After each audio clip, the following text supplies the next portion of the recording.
Bonjour à tous et bienvenue sur Fluent. Et sur ma vie, ça m'a saoulée et franchement, j'y arriverai jamais. Vas-y, c'est bon.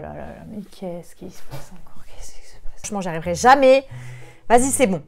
Mais Nadine, mais t'es une ouf ou quoi? Mais pourquoi tu cries comme ça? T'as craqué? Pourquoi je crie comme ça? Pourquoi je crie comme ça? Parce que voilà, ça rentre pas dans ma tête. Tu vois, il y a des gens, ils sont doués pour les langues, il y a des gens, ils sont pas doués pour les langues. Moi, je suis pas douée pour les langues. Donc voilà, voilà. Tu vois, je fais partie de cette catégorie de personnes qui est pas douée pour les langues et puis voilà, c'est comme ça. Non, Nadine, arrête de raconter n'importe quoi. La bosse des langues, ça n'existe pas. Le don pour les langues, ça n'existe pas. Comment ça, je raconte n'importe quoi?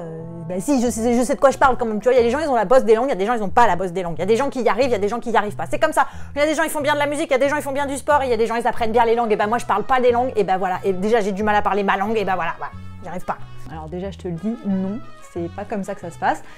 Il n'y a pas des gens doués pour les langues et des gens pas doués pour les langues, en fait. Ça, c'est un mythe, je sais pas, c'est une légende que les gens, ils ont inventée. Comme ça, ils essaient pas de faire mieux, tu vois. Donc non, je peux pas te laisser dire ça. Mais de quoi tu me parles? Regarde, tu vois, il y a des gens qui ont écrit un livre, Stéphanie Roussel et Daniel, purée, je vais écorcher son nom, Daniel Gaonac, je sais pas, pardon Daniel, pardon, je m'excuse. Enfin, en tout cas, ils ont écrit ce bouquin qui est trop bien, ça s'appelle Mythe et réalité, l'apprentissage des langues, tu vois. Et tu vois Nadine, dans ce bouquin, ils expliquent justement, au chapitre, comment il s'appelle encore? Au chapitre les langues, on est doué ou pas, bah tu vois, ils ont fait plein de recherches où ils expliquent justement que bah finalement, la bosse des langues, bah ça n'existe pas.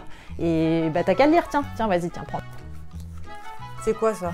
Eh ben c'est un bouquin qui s'occupe de justement déconstruire tous les mythes qui sont liés à l'apprentissage des langues. Bah tu ferais bien de le lire parce que t'as l'air d'en avoir une sacrée couche quand même de préjugés dans ta tête. Hein.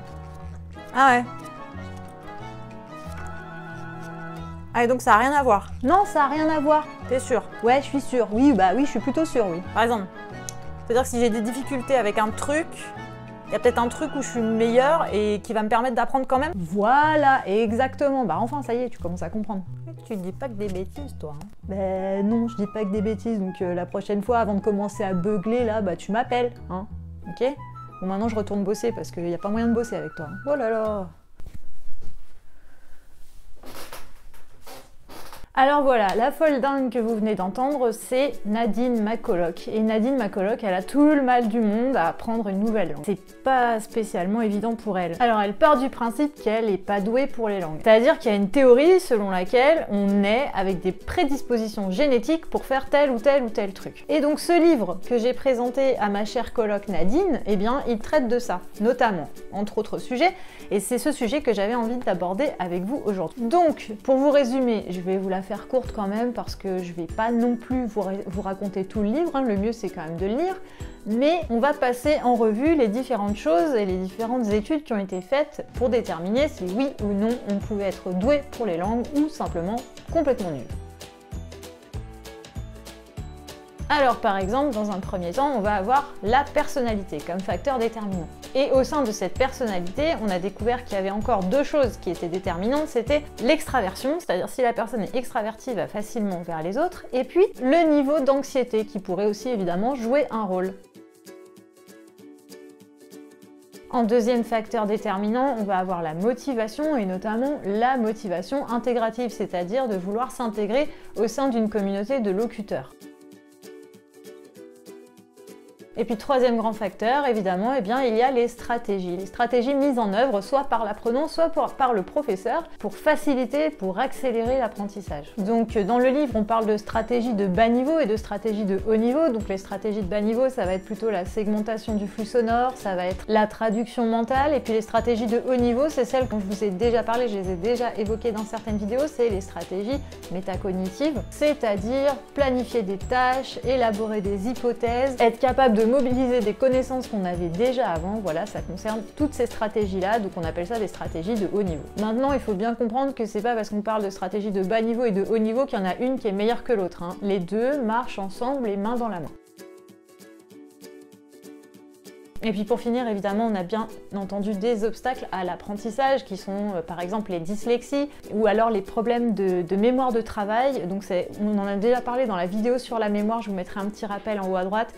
La mémoire de travail, c'est donc celle qui va permettre d'emmagasiner un certain nombre d'informations si par exemple on a un message qui est différé, c'est-à-dire si on a notre professeur qui parle et qu'on doit noter quelque chose en même temps, on va retenir un petit bout de sa phrase pour pouvoir continuer à noter en même temps qu'il parle. Voilà, ça c'est la mémoire de travail. Donc il y a des gens effectivement qui ont un déficit en mémoire de travail, mais les déficits peuvent aussi être comblés. J'évoque pour rappel l'exemple de Vivien. On a fait une vidéo avec Vivien il y a quelques temps, pareil, je vous mets un petit lien ici pour que vous puissiez la retrouver.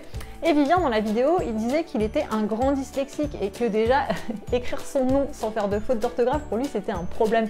Et pourtant Vivien maintenant sur sa chaîne il fait des vidéos en anglais. Donc voilà, il était très mauvais en anglais à l'école, mais avec une motivation suffisante, eh bien il a réussi à apprendre l'anglais et à le parler très couramment. Donc le petit message pour Nadine, ma chère coloc, eh bien je pense qu'elle l'a compris, c'est que oui, on peut avoir des prédispositions, on peut avoir des facilités parce qu'on a eu une certaine éducation, parce qu'on a un certain passif et des connaissances déjà acquises dans d'autres domaines, des choses comme ça, mais en aucun cas on peut parler de don ou de pas don pour les langues étrangères, et ça marche aussi pour plein d'autres domaines. On va prendre pour exemple le dessin, la musique, ces choses-là. Il y a des facilités bien sûr, on a plus ou moins le sens du rythme et l'oreille musicale, c'est des choses qui s'acquièrent aussi dans la petite enfance ou même plus tard, mais en aucun cas on peut dire non, tu as zéro chance de parler cette langue, à moins évidemment de n'entendre absolument aucun son et de n'avoir absolument aucune corde vocale. Oui, là dans ces cas-là, je vais vous dire, vous pourrez pas parler une langue, mais tant que ça fonctionne, il n'y a pas de raison. Donc c'est ce qu'ils expliquent dans ce petit livre qui est super bien fait, je vous le présente encore une fois. Et j'en profite pour rappeler qu'à ce jour sur Fluent, il n'y a aucun partenariat rémunéré. Et le jour où ça arrivera, parce que j'exclus pas cette possibilité, je vous le dirai, mais en tout cas, si je vous présente des choses là, c'est parce que j'estime qu'elles valent la peine d'être présentées.